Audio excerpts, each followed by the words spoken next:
యుద్ధము చేసే సమయంలో దేవుని తెలియని పిల్లలు యుద్ధం ఎలా ఆరంభించాలా, ఎక్కడి నుంచి కొట్టాలా, ఏ వైపు నుంచి ఏం చేయాలా అని ఆలోచిస్తారు తప్ప, దేవుని నమ్ముకున్న పిల్లలు అంటే దేవుని కుమారులు కుమార్తెలు క్రైస్తవ బిడ్డలు ఏం చేయాలనంటే దేవుడు ఉన్నాడని నమ్మాలి, అంతే, ఇంకేం చేయొద్దు. ఇక ఆ మాట మీకు అర్థమైందా?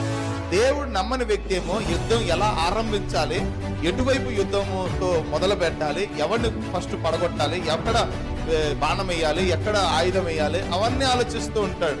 కానీ దేవుడు నమ్ముకున్న పిల్లల్లో ఆ యుద్ధంలో ఏం చేయాలి అని అంటే విశ్వాసం ఉంచాలి.